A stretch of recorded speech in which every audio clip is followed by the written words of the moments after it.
Bien, Rodrigo. Buen día nuevamente.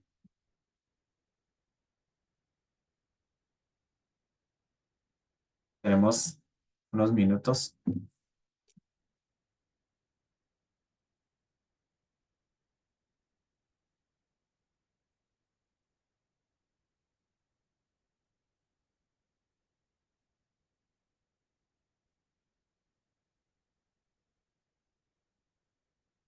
Buen día a todos. ¿Me escuchan? Sí, Carlos, perfectamente. Gracias, Rodrigo.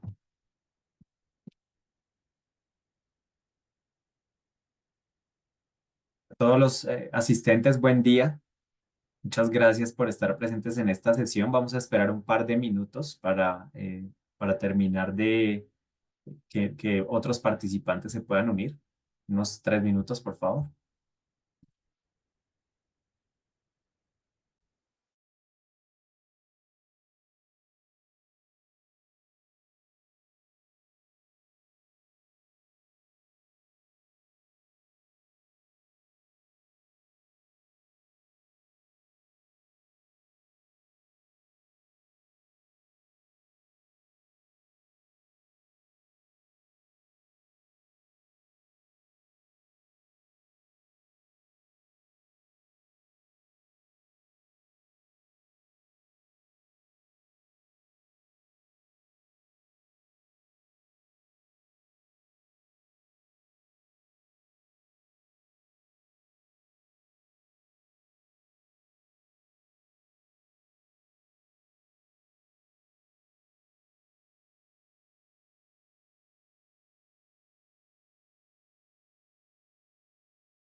Buen día a todos nuevamente.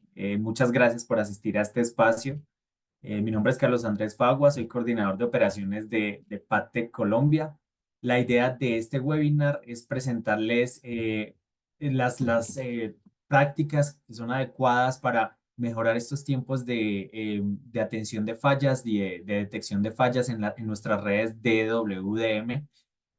Durante este espacio, nosotros vamos a estar trabajando en diferentes temas relacionados pues básicamente a nuestras redes y cómo estas prácticas nos van a ayudar a que todos estos incidentes que se presentan a diario se vean mitigados de una forma más adecuada. Bien, también de Brasil nos acompaña Rodrigo. Rodrigo a final de nuestra sesión estará presentándonos una maqueta con la cual vamos a cerrar la sesión junto con nuestra sesión de preguntas y respuestas que pues cordialmente les solicito por favor en el chat las dejen consignadas y las vamos a leer y a responder al final de la sesión. Entonces, muchas gracias nuevamente por asistir.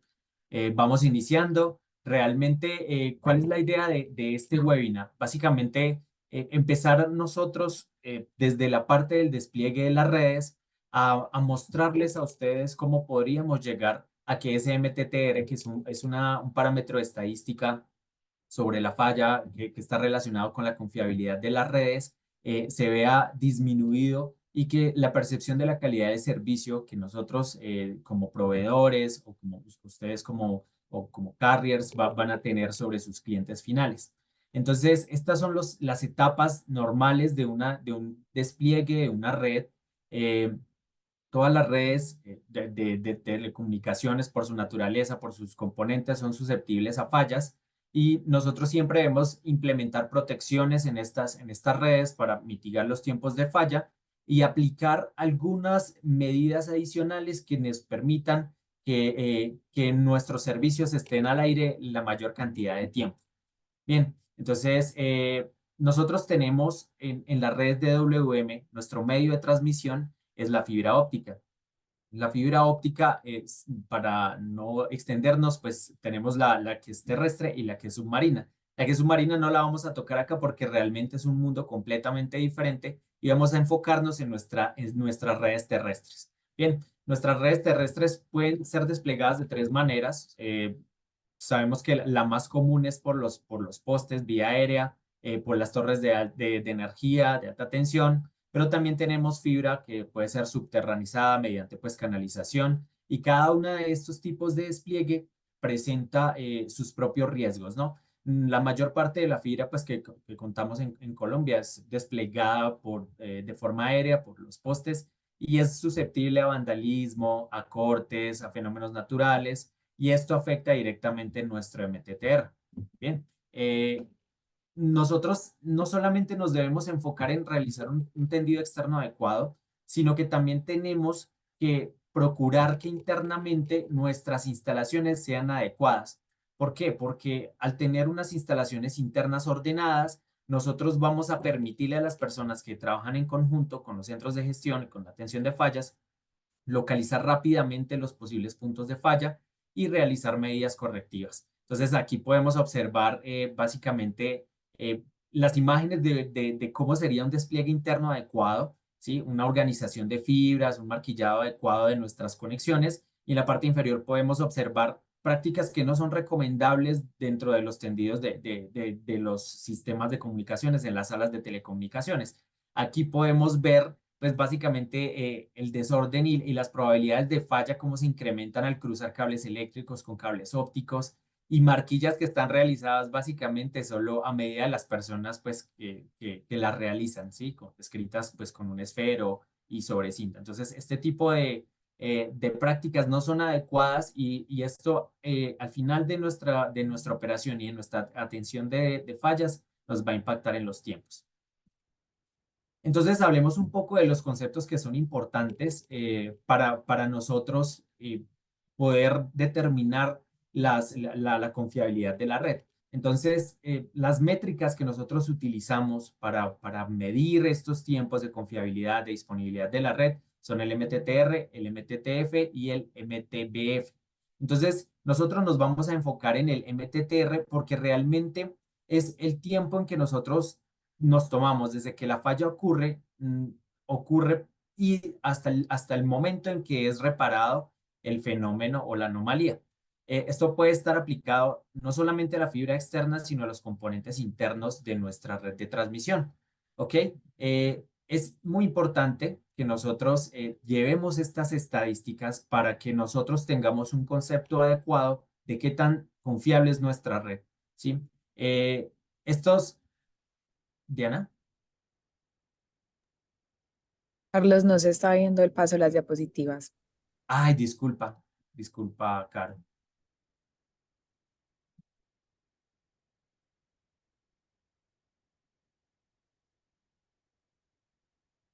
Voy a volver a compartir. Disculpa. Por favor, me confirman si están viendo.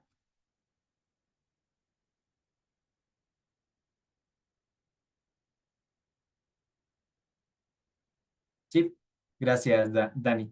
Disculpen, nuevamente, solamente mostrarles esta diapositiva con las diferencias entre un correcto despliegue interno ordenado de nuestro sitio y un despliegue incorrecto, pues lleno de cruces de cables entre fibras ópticas y cables eléctricos y marquillado incorrecto, pues realizado con cinta, con marcador, que pues obviamente dificultan en muchas de las ocasiones detectar una falla. Bien. Eh, Estábamos hablando adicionalmente de los términos de confiabilidad y de las métricas que se utilizan para evaluar nuestra confiabilidad de la red. Básicamente, básicamente lo que tenemos acá son estas tres métricas que son las importantes. No se está viendo lo que estás mostrando. Qué raro. Discúlpame nuevamente, no sé por qué no está tomando en tiempo real.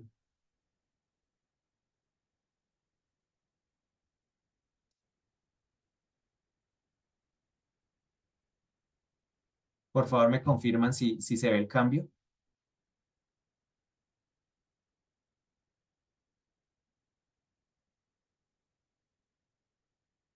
Caro, Rodrigo, ¿me confirman? Sí, Carlos, para nosotros no está apareciendo en modo de presentación su slide.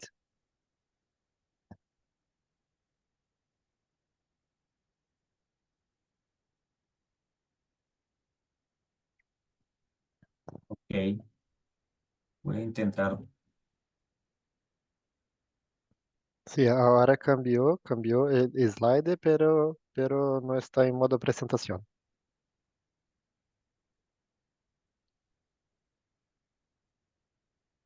En este momento pueden ver el contenido, ¿cierto? Sí, estamos mirando slide 8, 5, 6 ahora, Ok.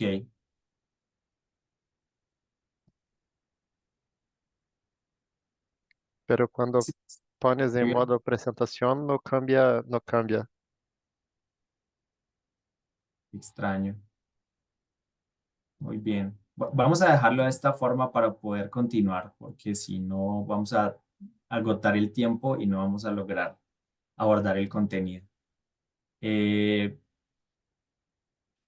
bien, entonces, como les comentaba, las métricas que utilizamos para realizar la medición de la confiabilidad de la red son el MTTR, el MTTF y el MTBF. Son las más comunes que utilizamos y nos vamos a enfocar en en el mean time to repair, que es básicamente esa detección de eventos que nosotros básicamente encontramos cuando tenemos una falla. ¿Y qué prácticas nosotros podemos utilizar para que esos tiempos sean más cortos? Eh, Básicamente, ¿qué podemos tener? En el MTTR, en una red de DWM, lo que podemos ver nosotros es que al detectar los puntos de falla, por ejemplo, de la fibra óptica en un corto tiempo, vamos a mitigar, hacer que ese MTTR sea mucho más corto. Esto también se puede aplicar, por ejemplo, al hardware, también se puede aplicar a otros componentes del sistema de transmisión. El MTTF, ¿cómo se puede lograr? Básicamente observando y llevando las estadísticas de disponibilidad de cada uno de los enlaces. Esto nos permite a nosotros saber cuál es la disponibilidad del sistema, ¿sí? Qué tan confiable es nuestro sistema. Y el MTBF, que es básicamente fallas consecutivas, es básicamente tener un MTTR corto y un MTTR corto y un MTTF muy largo. Eso nos va a dar una idea de qué tan confiable es nuestra red. Bien. Adicionalmente, nosotros, ¿qué podemos realizar desde el despliegue de nuestra red para poder mejorar esos MTTR? Entonces, llevar un proceso de implementación adecuado, o sea, respetando el crecimiento de los márgenes del sistema, ¿sí? Respetando la cantidad de canales que se pueden insertar en los amplificadores ópticos, incluyendo información adecuada en los sistemas de gestión, utilizando herramientas como los OTDR que nos van a permitir, junto con las características de los mismos, llevar una atención mucho más rápida sobre la fibra externa que se puede dañar y también realizar rutinas periódicas de verificación de las protecciones del sistema para evitar contratiempos cuando haya conmutación de servicios. Bien, para esta parte, ¿en qué nos vamos a centrar? En tener un sistema nuevo, básicamente, en un sistema DWM, en cómo se realizaría correctamente un despliegue. Entonces, ¿qué es lo que debemos tener en cuenta cuando nosotros hacemos este tipo de despliegues? Básicamente, las características de nuestro sistema. Entonces, de dónde a dónde están ubicados los sitios en lo que vamos a interconectar con la fibra óptica, y de ahí vamos a diseñar básicamente nuestros amplificadores ópticos junto con sus características y los tipos de transponder que vamos a utilizar, el servicio. Entonces aquí podemos ver cuáles son las variables más comunes que se tienen en ese diseño, que son la distancia del enlace, la pérdida acumulada de esa fibra que vamos a utilizar entre los dos sitios, las características de potencia de cada una de las unidades de amplificación, la ganancia de las unidades de amplificación y sobre todo el máximo número de canales que nuestro sistema va a soportar. Listo. Entonces, ya cuando tenemos todas estas variables en la mente, nosotros nos vamos a enfocar en cómo calibrar el amplificador de transmisión, que es la primera etapa cuando se tienen los sistemas de larga distancia y de gran capacidad. Entonces, en los amplificadores de transmisión, nosotros lo que tenemos es que conocer básicamente el fabricante que nos está proveyendo, ¿sí? Básicamente, cuáles son las características de esa unidad, lo que va a soportar, la potencia de entrada mínima, la potencia de entrada máxima por canal y global del amplificador. Igualmente, con cuánta potencia voy a poder salir por canal y totalmente con el amplificador funcionando con su característica de mayor potencia de salida. Adicionalmente, un parámetro que es muy importante, que es la ganancia. La ganancia, los amplificadores tienen un rango, la mayor parte de las veces tienen un rango de 10 a 30 dB. Sin embargo, los mismos fabricantes nos dicen, es adecuado que para esta unidad de amplificación se trabaje en este rango porque su perfil de ganancia va a ser el más estable y su figura de ruido se va a comportar de la forma que nosotros esperamos para los diferentes canales. Bien, entonces, con estas variables que nosotros trabajamos, nosotros podemos diseñar nuestro sistema a nivel de transmisión. La ecuación de la parte inferior lo que nos muestra es cómo la potencia de salida cambia de acuerdo a la cantidad de canales que vamos adicionando y a la potencia base por canal que vamos a utilizar. Y la ganancia del sistema se da por la potencia de salida menos la potencia de entrada. Normalmente este parámetro es el que podemos setear en nuestras unidades de amplificación, la ganancia. Entonces, de aquí nosotros podemos ver cómo un amplificador va cambiando su potencia de salida a medida que vamos adicionando canales al sistema. Entonces, ¿cuál es nuestro objetivo, nuestro par de objetivos con este amplificador de transmisión? El primero es que nosotros podamos crecer en el sistema de acuerdo al número de canales que vamos a insertar. Y el segundo es que esos canales que nosotros hacemos que pasen por este amplificador puedan llegar hasta el sitio remoto. Es decir, tengamos la potencia adecuada para alcanzar la distancia.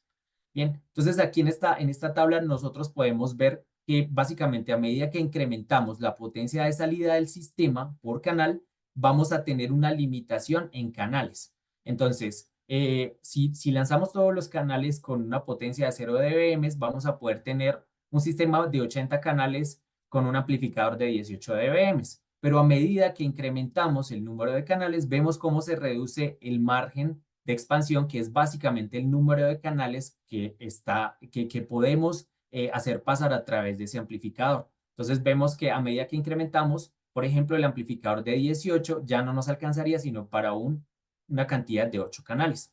Entonces, esto lo que nos indica es que a medida que nosotros hacemos un paliativo, como es normal en un centro de gestión, en una operación de una red, cuando incrementamos potencia para superar una degradación de red, lo que estamos haciendo es sacrificar el margen de crecimiento de nuestro sistema. Por eso es muy importante que una vez se haga el paliativo, se programe el correctivo final y se retorne la potencia el diseño real del sistema. Bien, aquí voy a intentar presentar, espero que pase. No sé si se ve ahí la gráfica, cómo cambia. Rodrigo, ¿me puedes confirmar? Estamos mirando el slide 12. 12. Sí, muy bien. Entonces, me gustaría mostrarles en este momento qué ocurre en un amplificador cuando los canales no están ecualizados. ¿Qué es lo que pasa normalmente en una red que crece con desorden, que crece pues sin ningún control? Y cómo se incrementa esa potencia de salida respecto pues al valor promedio que se debería tener. Entonces, en este ejemplo lo que mostramos es un espectro de salida de un amplificador y vemos cómo a medida que se adicionan los canales, se presenta un cambio considerable en la potencia de salida general del amplificador. Vemos que cuando se tenía un canal 21 nomás con un dBm de potencia de salida y se adiciona un canal, por ejemplo, el 25 con una potencia de 5, se incrementa la potencia general del amplificador, la de salida de la compuesta, en 6.4 dBm. Entonces, no es un incremento como el que se esperaría según la tabla que les mostré anteriormente, que debería ser apenas de 3 dBm, sino que es muy superior. Y eso ocurre a medida que se adicionan canales que no están dentro del valor promedio del que se espera en el amplificador. Vemos que a medida que se adicionan, por ejemplo, en este espectro, al final del ejercicio se tienen 11 dB, 11.78 dB en la potencia compuesta, esperando un promedio por canal de 4.81 dBm. Entonces, ¿qué pasa? ¿Qué pasa realmente con este tipo de sistemas? Que cuando hay un corte, los canales que hacían paso, los canales de mayor potencia, tienden o sea, básicamente el sistema tiende a disminuir muchísimo su potencia de salida. Vemos que alrededor del 65% de la potencia se pierde en ese ejercicio. Y pues eso es un problema muy grave porque si estamos esperando, por ejemplo, que una protección se active con 3 o 4 dBs de rango de conmutación, realmente lo que se va a tener es que se puede disparar una conmutación no deseada o podemos tener afectación de los servicios que se están transportando. Entonces es muy importante mantener los sistemas ecualizados para evitar que este tipo de incidentes ocurran. Yo sé que están levantando la mano, pero me disculpan que estoy tratando de llevarlo de esta forma porque cuando lo hago en modo presentación no se ve el cambio de las diapositivas. Bien, entonces voy a continuar de esta forma por un momento. ¿Listo?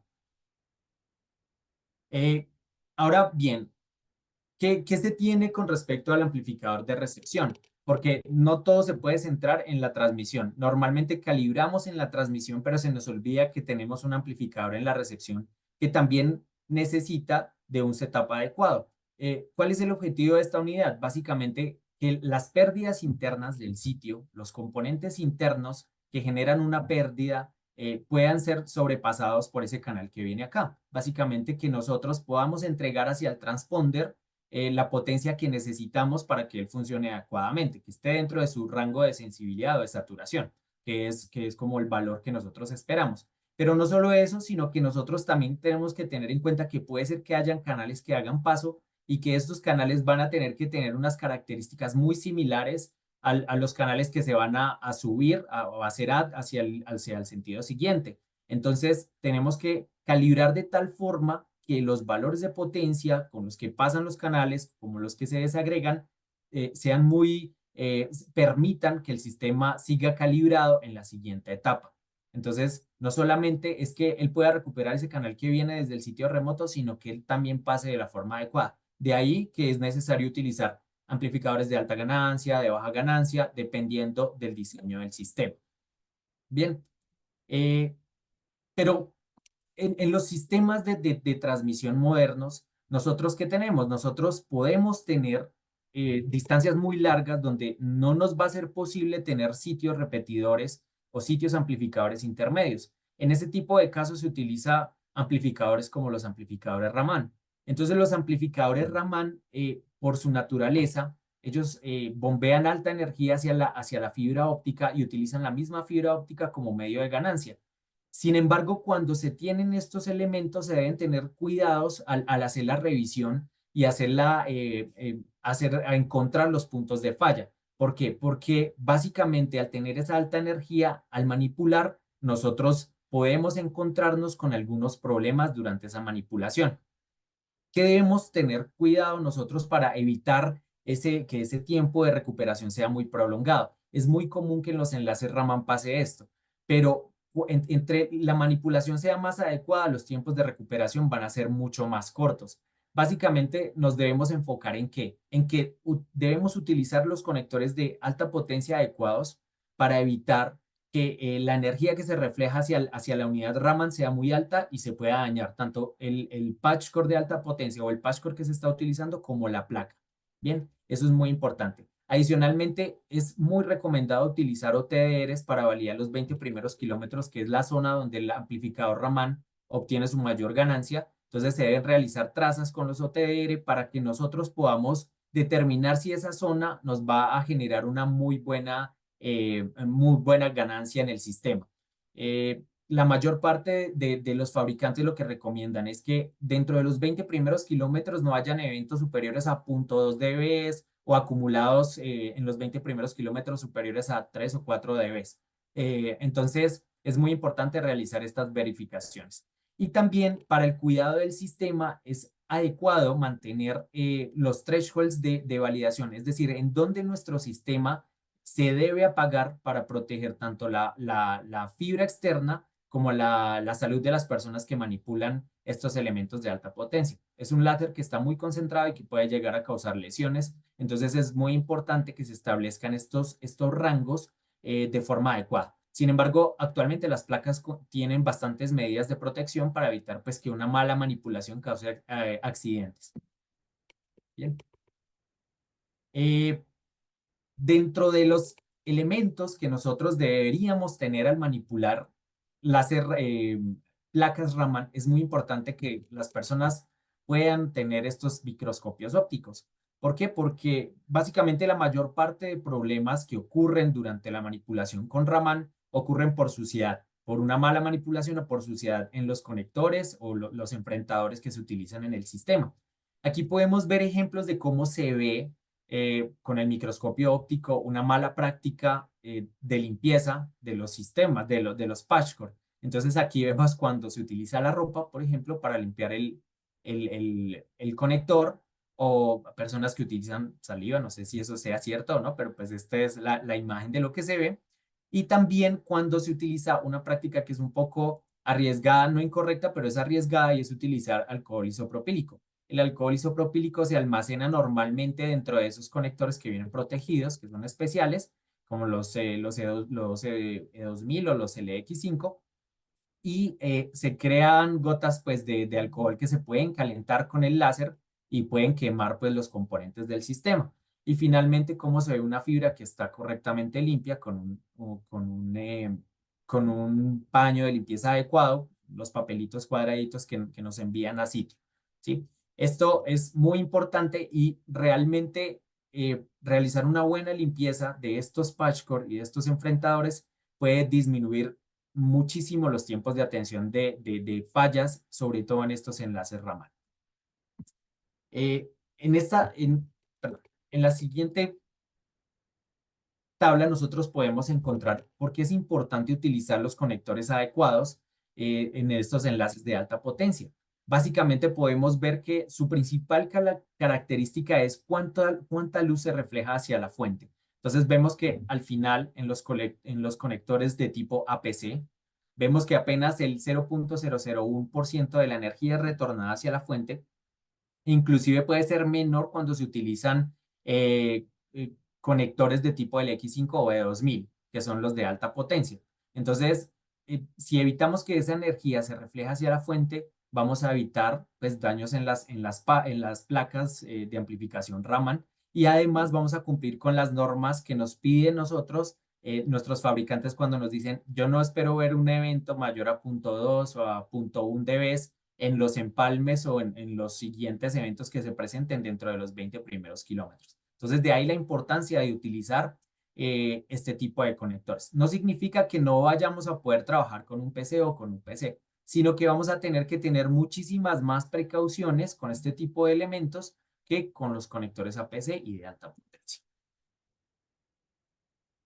Bien, dentro de las rutinas que nosotros también debemos tener para evitar o para mitigar nuestros tiempos de restauraciones, sabemos que nuestras redes de comunicación de alta capacidad tienen diferentes métodos de protección. Aquí podemos ver las redes ASON, las protecciones de tipo SNC, las protecciones de tipo ODP o de línea con las OLP o las OPS, que también llaman, y tipos de protección adicional como las de protecciones de segmento. Entonces, para todos estos tipos de protecciones, nosotros lo que podemos hacer es primero identificar qué vamos a proteger, ¿sí? Y cómo esta protección va a actuar frente a al elemento que estamos buscando proteger. Entonces, si estamos buscando proteger un servicio, un canal o una troncal, vamos a poder aplicar diferentes esquemas de protección. Para los servicios podemos aplicar SNC, ODP, OLP, inclusive ASON eléctrico, que algunos proveedores ofrecen.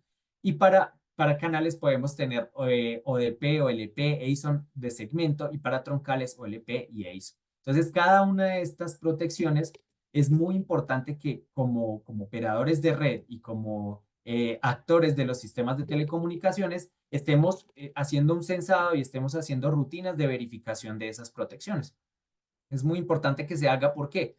Porque cuando se realiza una conmutación sobre una porción de la red que desconocemos cuál es su estado, podemos obtener realmente comportamientos no adecuados. Entonces, ¿de eso qué nos va a nosotros a impactar? Básicamente en la calidad de servicio. Vamos a tener tiempos de indisponibilidad.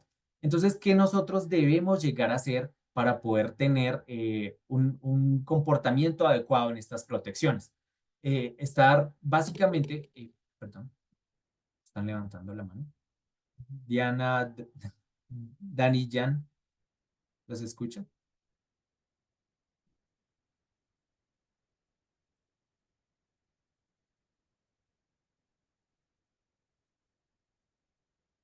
Ok, entonces, básicamente, ¿qué deberíamos hacer con este tipo de protecciones? Siempre tener rutinas de verificación. Verificar las alarmas en la red que puedan llegar a impactar que estas rutas de protección o de restauración estén siempre disponibles y con niveles adecuados. Porque, ¿qué puede ocurrir? Que estas estén disponibles, pero que los niveles no sean los adecuados y al conmutar los servicios vamos a tener afectaciones. Entonces, hay que verificar esas alarmas en esas rutas y también hay que verificar las alarmas, tanto en el hardware del sistema, porque pueden haber problemas de comunicación hacia el servidor de gestión central, y los sistemas ASIN dependen de estas dos características para poder tener un control adecuado y una conmutación adecuada de los servicios. Entonces es muy importante que se esté revisando todo este tipo de alarmas. Y adicionalmente establecer junto con los centros de control pruebas de conmutación periódicas. Es muy importante que se haga este tipo de validaciones para evitar que ante una eventualidad no contemplada pues se tengan afectaciones. Bien, finalmente la documentación. O sea, siempre como proveedores, como operadores de red debemos tener muy documentado los valores de la red. Las redes son muy dinámicas, pero si se controla este tipo de cambios y se tiene constancia de los cambios que van quedando, vamos a estar mucho más dispuestos a evitar fallas en la red. Bien.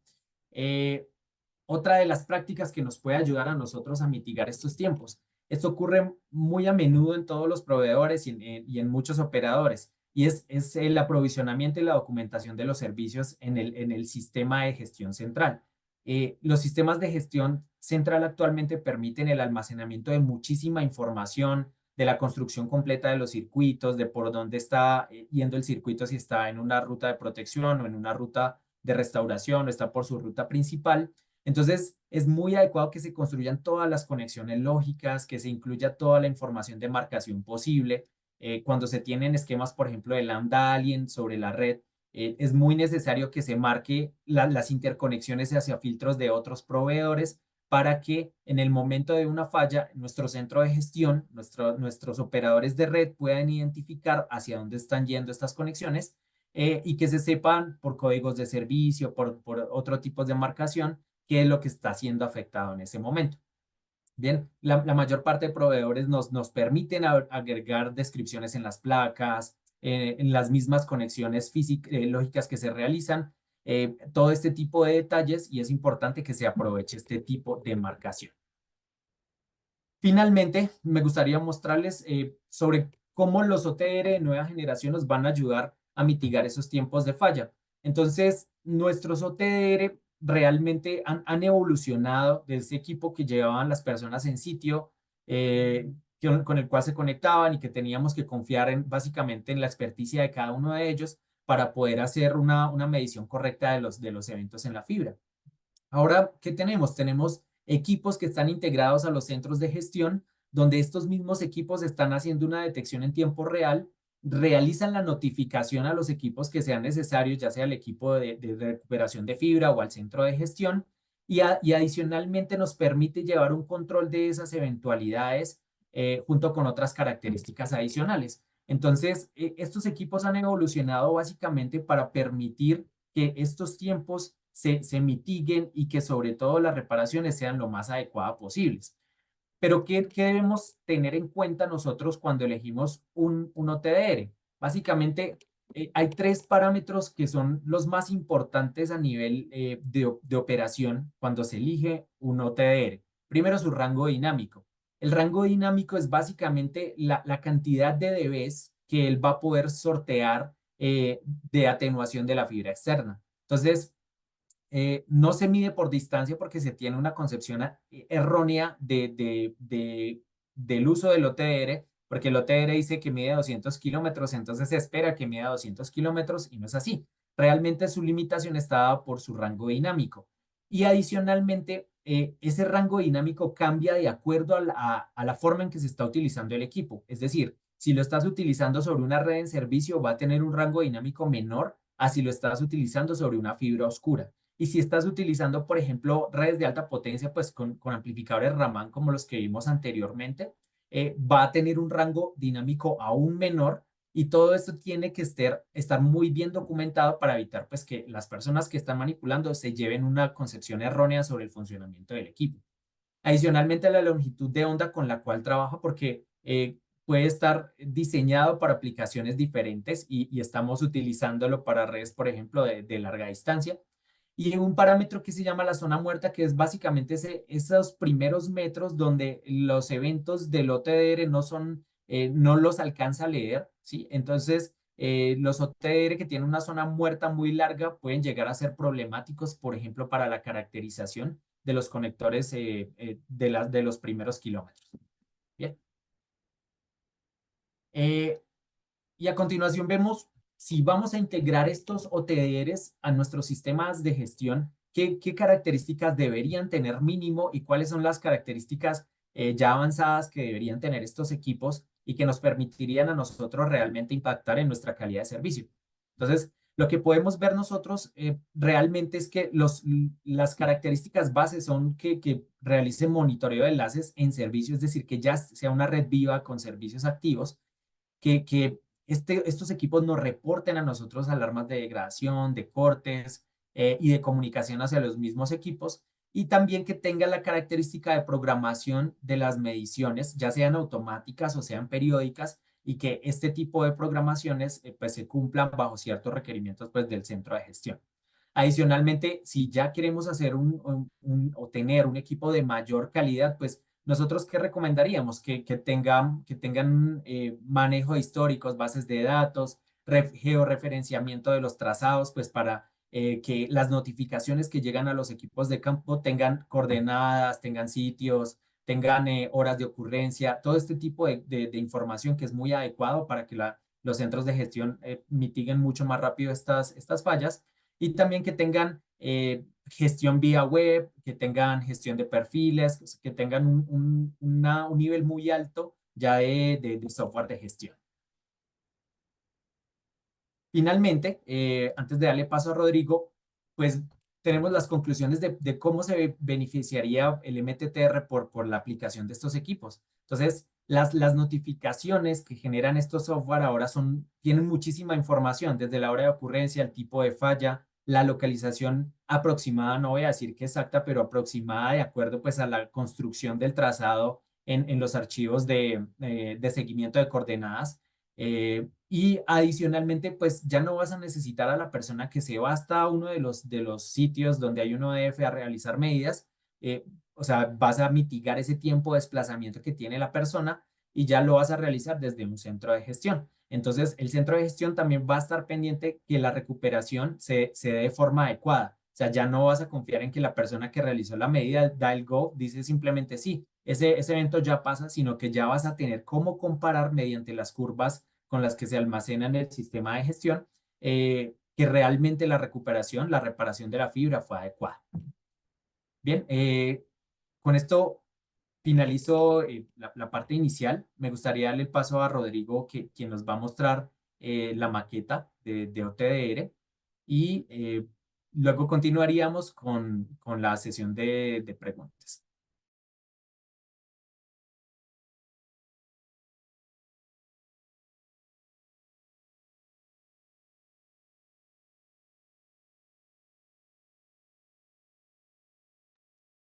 Muchas gracias, Carlos. Parabéns por la presentación. ¿Ya pueden mirar mi pantalla? Sí, Rodrigo. Sí. Entonces vamos. Acá tenemos nuestra pantalla inicial. Vamos a hacer el login. Sí, el equipo es una asociación de Padtech con Viabi. Esta es el maqueta de gestión ONMSI. El primer paso para empezar las mediciones es hacer el reconocimiento de nuestra fibra en la maqueta. Entonces, vamos a asociar, sí, un nuevo puerto para medición. Acá já temos uma medição de puerto 1. A capacidade de medição são de hasta 16 puertos, ¿sí? Entonces voy a empezar una con la fibra 4. Acá tenemos algunos parámetros que debemos configurar y son proporcionales a su fibra. Entonces puede cambiar conforme o que tiene en su red. Nuestra fibra tiene 80 kilómetros, entonces aquí configuramos los padrones, los estándares que necesitan para empezar la medición.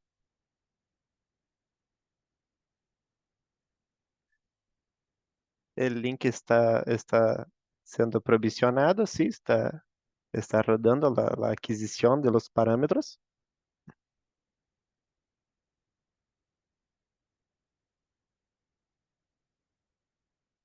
Configuramos que la medición tenga 20 segundos, entonces es el tiempo que necesitamos. Listo, la medición. Vamos a entrar ahora. Sí, aquí es listo. Entonces, esta es la curva de referencia para las mediciones que se darán a seguir. Todos los parámetros serán comparados con esta curva que hicimos ahora.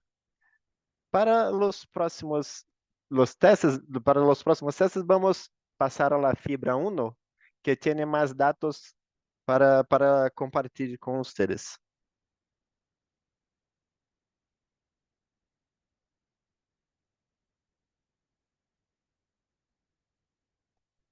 Perfecto. Aquí ya podemos mirar que tenemos dos curvas, ¿sí?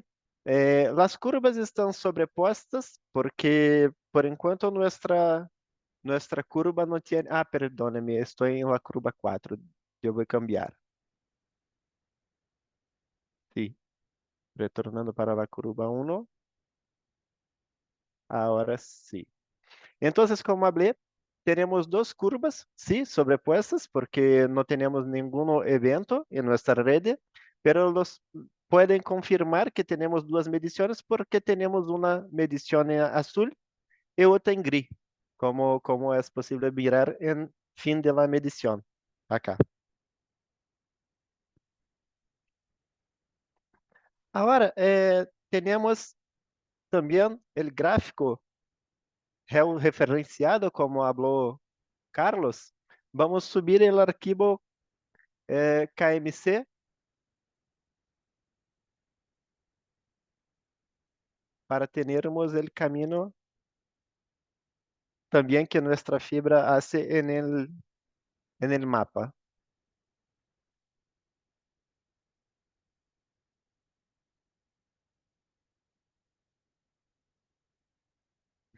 ¿Sí?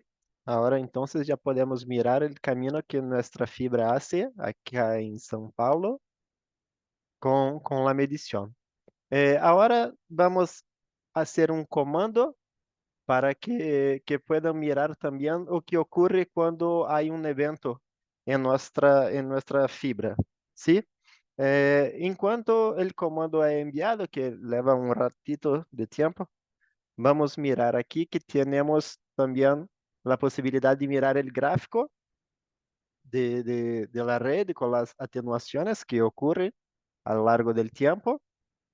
Eh, y también podemos salvar las curvas en un archivo .sor para que tenemos más facilidad en hacer la gestión también de nuestra red, ¿sí? Almacenar aquí todos los datos que podemos mirar a lo largo de tiempo y mirar el comportamiento de nuestra fibra. Voy a actualizar nuestra pantalla para mirar si El comando llegó, aún no. Observe também que quando tuviéramos aqui o alarme, o color de nossa fibra também se irá cambiar, ¿sí?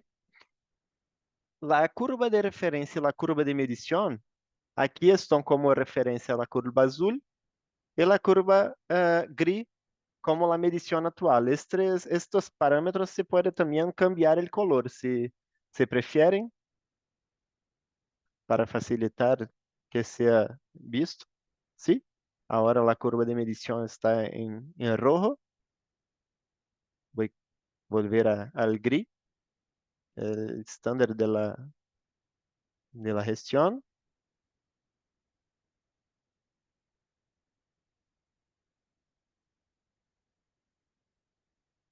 Ya podemos mirar que el alarme crítico ha aparecido acá, ¿sí? Ya tenemos el alarme.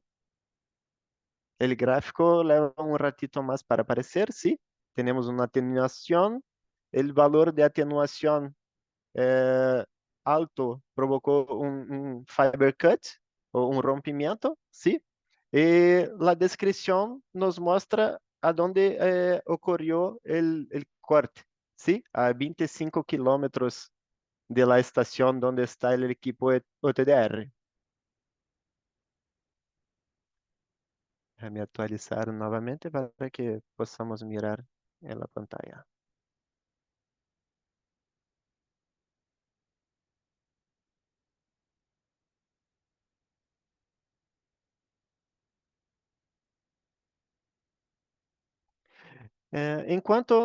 Mientras não aparece o alarme, eu vou demonstrar também que podemos configurar alguns limiares de atenuação para que nossa ação no OTDR possa ser não somente quando tuvimos problema em nossa rede, mas também para sermos uma manutenção preventiva.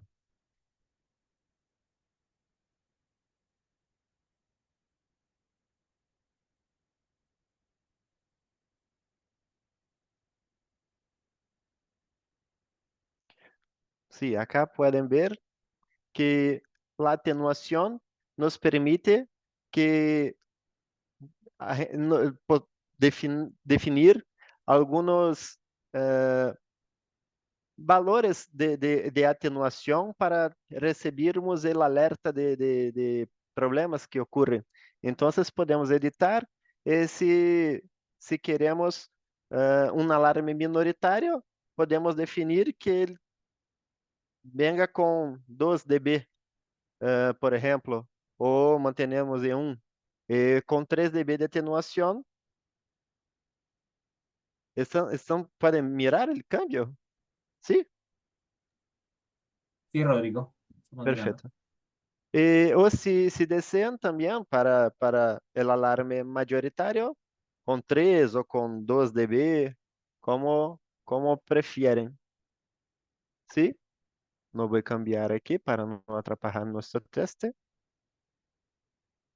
Pero agora já podemos mirar que a atenuação que enviamos já é possível ser vista em nosso gráfico. ¿Sí? A curva de referência agora está acá e a curva de medição atual com a atenuação que configuramos já provocou o descolamento da fibra. ¿Sí? Ao mesmo tempo, temos o ícone do alarme, ¿sí? Com a severidade crítica e nosso gráfico também vai cambiar de color, pero leva algum tempo. Pero ya voy. Ah, perdóname.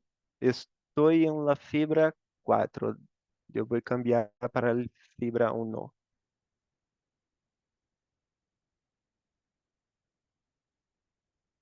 No, perdóname. Yo tengo que subir la curva.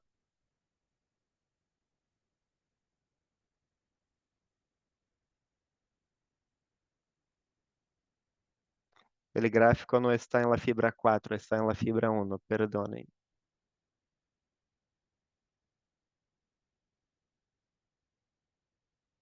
Ahora sí, el gráfico actualizado, tenemos entonces nuestra curva también, nuestro camino refletiendo el color del alarme que recibimos de nuestra fibra. Al mismo tiempo también nosotros fuimos notificados por e-mail o por SMS también, podemos configurar el alarme que surgió, ¿sí? En cuál fibra, la distancia, el tipo del alarme, ¿sí? Isto é importante para que possamos, então, fazer a manutenção de nossa fibra. Importante dizer que quando temos o mapa dibujado, considerando as reservas técnicas e tudo mais, a precisão para informação do ponto de la falla é de aproximadamente 1 metro, ¿sí? Agora vamos normalizar o alarme. Mientras el alarme es normalizado, los voy a demostrar cómo podemos configurar el email y el SMS también.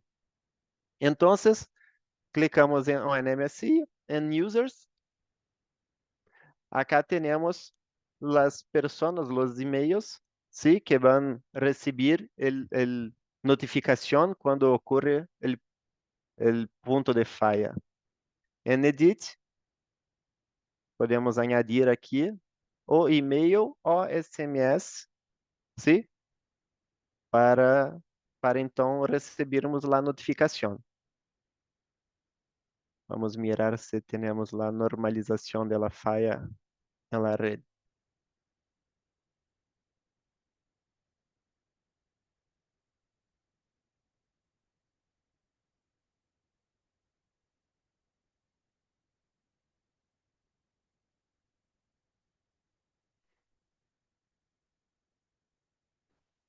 Aún não.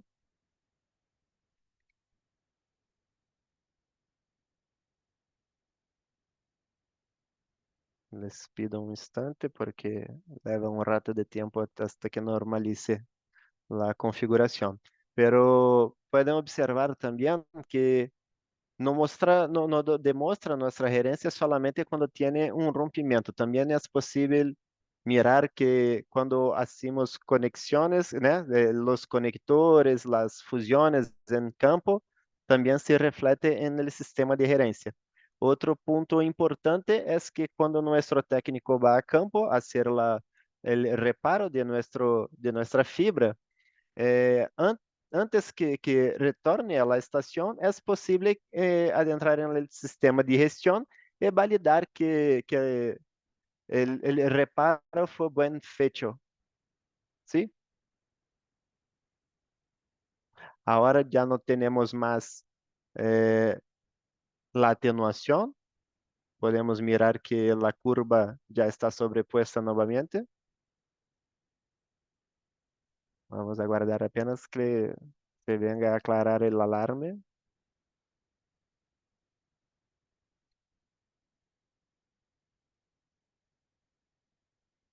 Pronto. Listo, ya no tenemos más del alarme.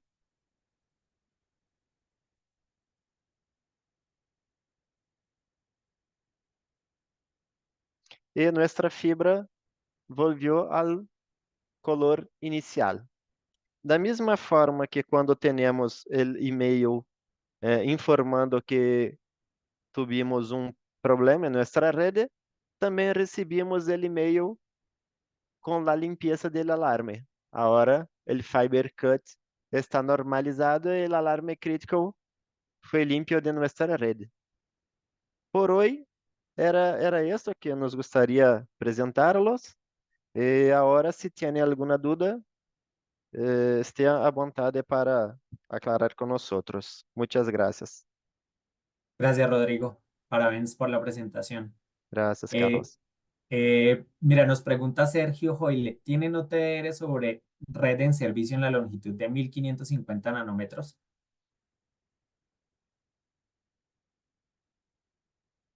La medición del OTDR está en 1625 nanómetros. No tenemos aún la solución para 1550. Ok. También nos pregunta José Bordal, ¿los conectores deberían ser necesariamente del tipo APC en el lado ODF? José, no, depende del tipo de placas que vayas a utilizar. Si son amplificadores de 18 dB o 21 dB, se puede utilizar UPC siempre y cuando, como les comenté, se haga su limpieza adecuada. Pero pues para ir siempre como tener un escenario mucho más adecuado con pérdidas menores, obviamente es muy recomendado el APC. Aquí también vemos en el chat cuál es el rango dinámico del OTDR y si tiene bobina incorporada o depende de la instalación. Eh, ¿Recuerdas el rango dinámico de nuestro OTDR, Rodrigo? Creo que era 36 dB en fibra oscura. Sí, el rango inicial con toda la capa óptica, sí, considerando los amplificadores, el multiplexador, sería de 24 a 30 dB, ¿sí? 100 100 los amplificadores, podemos llegar a 30 hasta 36 dB y con la fibra oscura hasta 39 dB. Excelente. Nos preguntan también si tiene bobina incorporada de lanzamiento o cuál es, o en ese caso, cuál es la zona muerta de este OTDR. La zona muerta va a cambiar conforme el largo de su fibra, ¿sí? La cobertura puede cambiar en los rangos que hablamos ahora. Eh, Algo además de esto, debemos mirar, ¿sí? Muy bien. Dice José Cabrera, mide en la longitud de onda 1625 nanómetros con señal activa. Creo que sí, esa es la frecuencia que utilizamos, ¿cierto? Sí, perfecto. Exactamente. ¿El OTR en línea puede enviar notificaciones al WhatsApp? Creo que no, Johan. En este momento solamente por SMS, o sea, a un número telefónico, un mensaje de texto y al email. Al email Per- ahí con el formato que ven de fondo. Perfecto.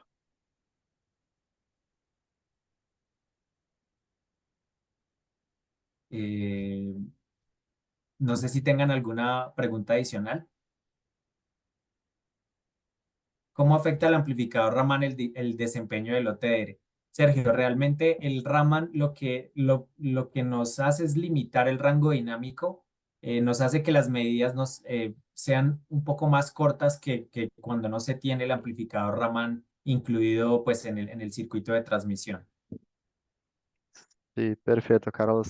Para añadir un comentario, tenemos que llevar en cuenta que cuando usamos el amplificador en una línea, tenemos el ganho, sí, de potencia del sinal, mas también tenemos el efecto de ruido ampliado.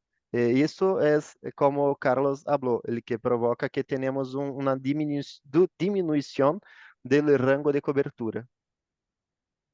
Excelente. Carlos Bulgarín nos pregunta, ¿el software puede monitorear el OSNR? Carlos, no, realmente el OSNR se aplica sobre todo es a los canales, específicamente a cada canal, y el elemento de medición de este parámetro es un OSA o un analizador de espectro óptico. Sin embargo, Pattec tiene un par de placas que se llaman OCMHR que tienen esta funcionalidad donde puedes medir el OSNR de los canales independientes si son de 10 gigas, 100 gigas, 200, 400 o de mayor capacidad cada canal. Una última pregunta, Sergio. ¿Cambia la pérdida de una fibra de 1550 a 1625? Si más no lo recuerdo, creo que hay por la ventana de aplicación del DWM, no es mucha la diferencia. Si hablamos de 1310 a 1550, estamos hablando de 3 dB, pero de 1550 a 1625 me parece que no cambia mucho. Sin embargo, Rodrigo, no sé si tengas el dato de cuánta atenuación cambia entre una y otra ventana. Sí, no, no tengo la información ahora también, tampoco. Creería que no es mucho, Sergio. Me parece que es alrededor de un dB no más porque o sea, en la curva de dispersión, realmente están muy cerca las dos frecuencias. Sí, el comportamiento es como la parte más baja de la curva y creo que la diferencia no sería tan grande. Agradeceríamos compartir. Claro que sí. Carolina Bedoya va a enviarles a todos la grabación y el material utilizado durante esta presentación. ¿Por qué se utiliza 1610 nanómetros para medir, Rodrigo? ¿Por qué se utiliza 1610 nanômetros para medir? La medición sería 1650, Dani, ¿verdad?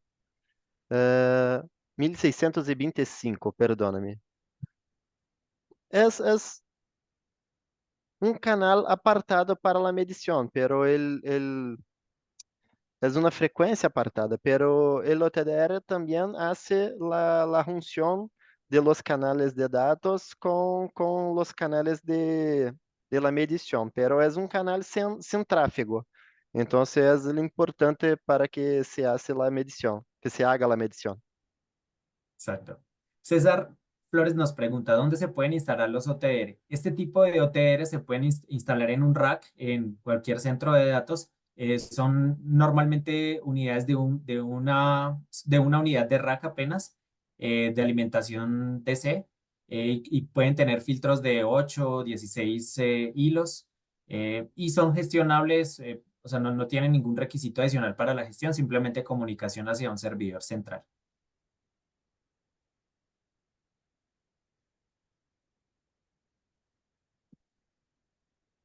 Aquí veo otra. Johan, ¿cuál es la distancia referencial donde se puede empalmar la fibra en la calle sin apagar los amplificadores HOA y ROA? ¿Cuál es la distancia referencial? A ver, ese tipo de manipulaciones, Johan, no es un estándar, ¿sí? Es decir, nosotros no podemos poner una limitación a dónde se puede empalmar o no, porque realmente pues es una red en servicio. No podríamos decirle, o sea, para nosotros lo ideal sería que tuvieras 20 kilómetros de fibra desde el primero DF hasta el segundo DF, pero sabemos que eso es imposible. ¿Qué es lo que hay que tener cuidado cuando se hace este tipo de manipulaciones? Es apagado de siempre tener apagadas las placas Raman, porque obviamente por la energía pueden dañar los componentes, como lo dijimos antes. Entonces, siempre asegurarnos que están apagadas antes de realizar cualquier manipulación. Y siempre que se haga una reparación de la fibra externa, o sea, procurar que esos empalmes queden lo mejor posible, siempre por debajo de punto 20, punto 15 de vez en cada uno de los eventos. Sí. Para añadir, Carlos, lo que dijiste, es imposible, importante tomar en cuenta cuando hablamos en DWDM, sea o TDR, sea la capa ótica, siempre nos preguntan sobre las distancias de cobertura, pero todo puede cambiar conforme la calidad de su fibra. Entonces es siempre algo muy complejo de responder, ¿sí? Sí. Las mediciones son en dB. Si a calidad de su fibra está mejor, podemos ter uma cobertura mais larga. Se a qualidade é pior, então será mais curto a medição. Tudo cambia conforme a fibra. Exactamente, esa fue la pregunta de Víctor Manuel, también ahí creo que la respondimos. Es decir, nosotros no nos referimos a la distancia, sino al rango que soporta en atenuación en dBs el equipo, ¿listo? O sea, siempre se tiene esa concepción de distancia en los OTR, pero realmente no están diseñados para medir distancia, sino para llegar de acuerdo al estado de la fibra óptica a una mayor o menor distancia. Perfeitamente. Bien, no sé si tengan más preguntas.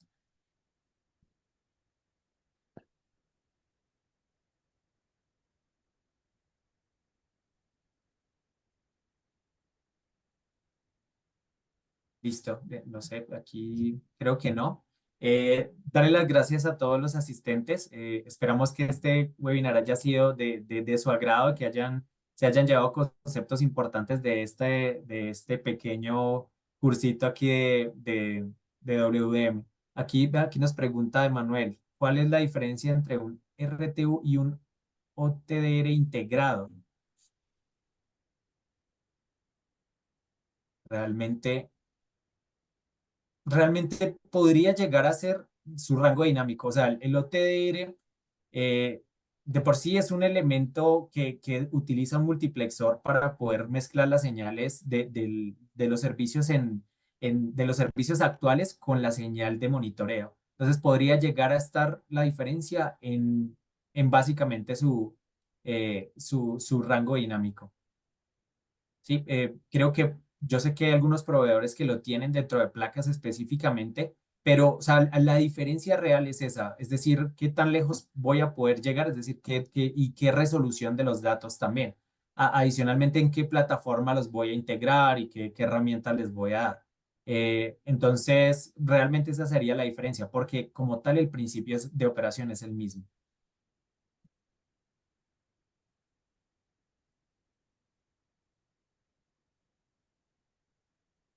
¿Qué referencia manejan ustedes en sus equipos DWM? No, nosotros realmente utilizamos los equipos Viavi que trabajamos en parcería con Viavi para poder llegar a hacer este monitoreo. Nosotros los integramos a nivel de supervisión a los equipos PATEC.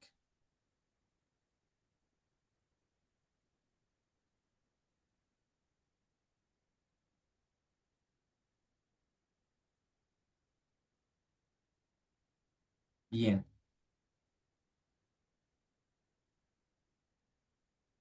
Bueno, muchas gracias a todos nuevamente por su asistencia. Carolina ya les estará enviando a todos el material y la presentación que compartimos el día de hoy. Muchas gracias por asistir, Rodrigo, muchas gracias y buen fin de resto de día para todos ustedes. Muchas gracias, Carlos, y a todos. Paritec, si necesitan algo más, Paritec está a su disposición, ¿sí? Buenas Gracias. tardes. Que estén muy bien. Hasta luego. Hasta luego.